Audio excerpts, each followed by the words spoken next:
Welcome back to recruitment training.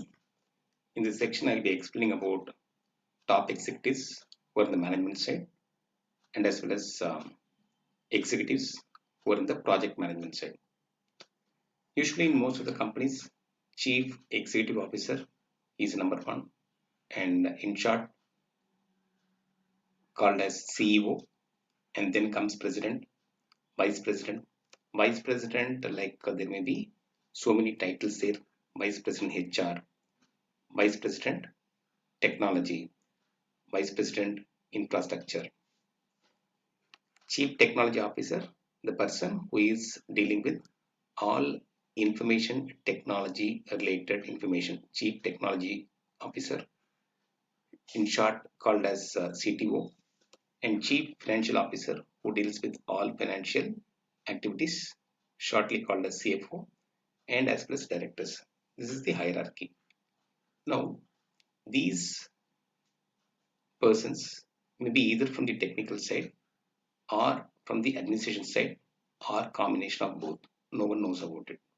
So whenever you get these kind of requirements, understand the job description correctly, because I have seen chief executive officers without technical knowledge and with technical knowledge. The same goes to other titles also.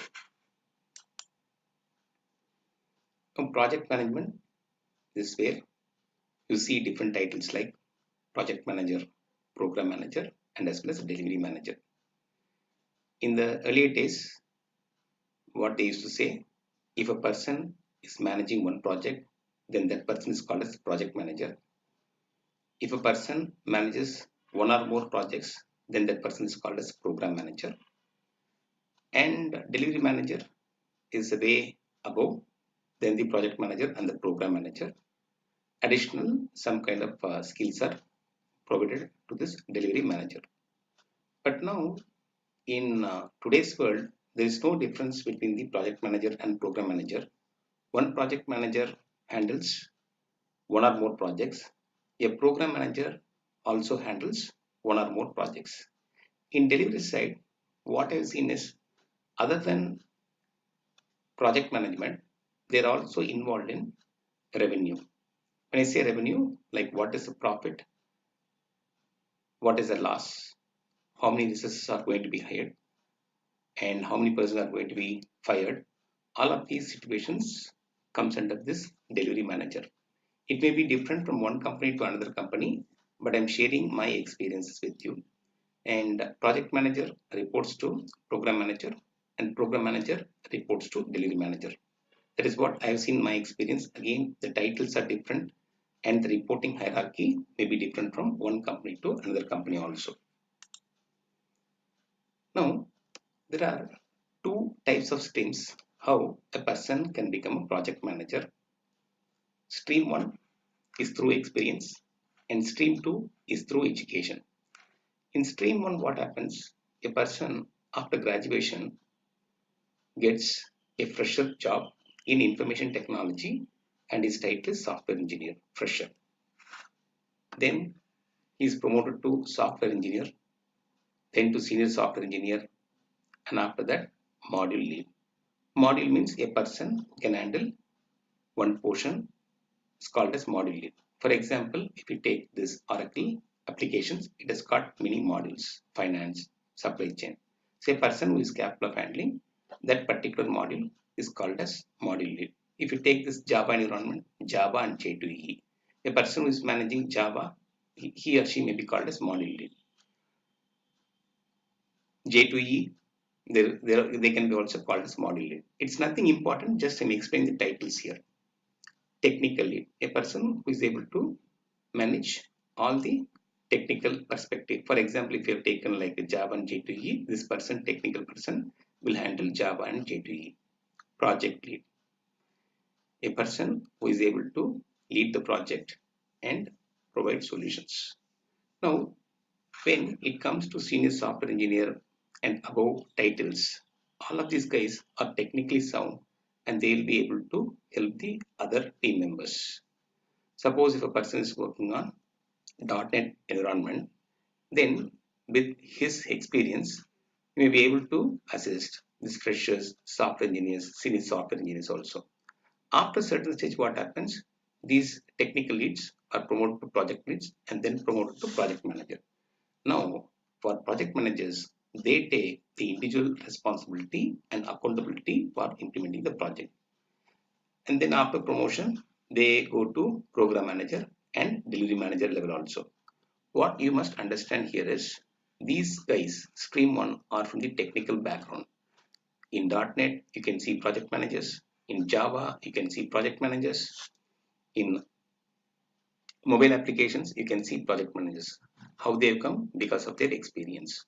After reaching a certain level, they will also know how to manage projects by using these tools like PMP, related, what is that, Microsoft project or Jira. These are tools which helps the project management managers to see how a project can be started and how it can come to an end. In stream 2, what happens? Basically, these guys are not from technical background. They only come from education background. If a person has got this PMP certification, then he'll be hired and given this project analyst, then promoted to project lead, project manager, and as well as program manager.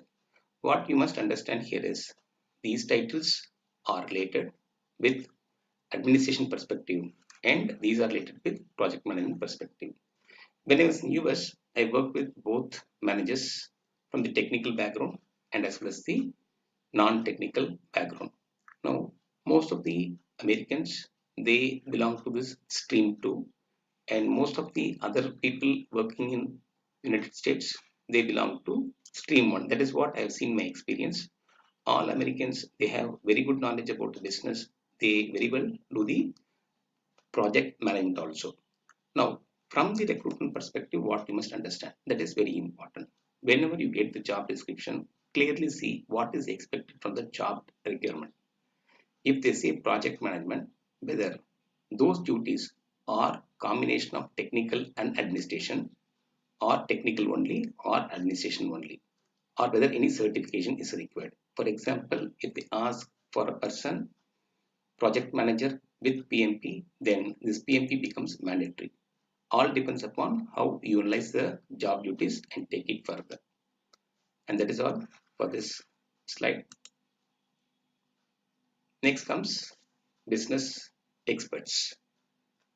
In business experts, there are different opportunities like business analyst, business system analyst, subject matter experts, business data architect also. In the olden days, like maybe 40 years or 50 years back, you'd have never heard about this business systems analyst. Everyone would have heard this word business analyst because at the time, like systems were not so popular. Only business was important. All of them were paper transactions. I've gone to a bank like 30 years back and there was no computer. Everything was recorded in my passbook and they had a big book and everything was recorded there. What does a business analyst do? A person who is able to understand the business completely and help the technical team to implement the project. That person is called as business analyst.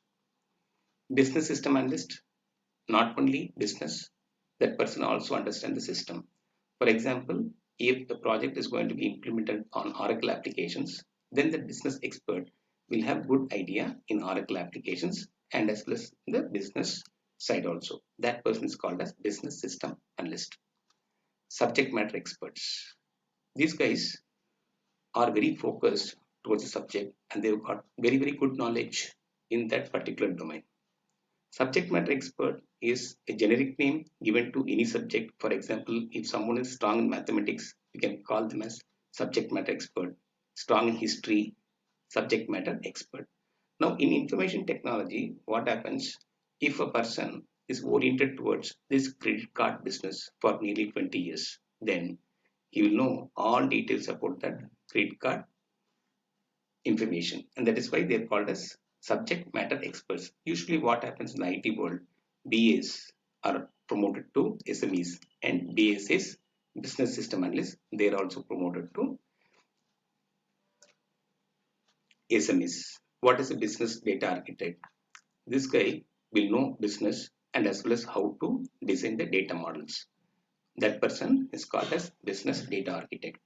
From the recruitment perspective, what you must understand, when a business analyst position is given to you, first of all, see which domain they are particularly focused. Are they asking for a finance guy?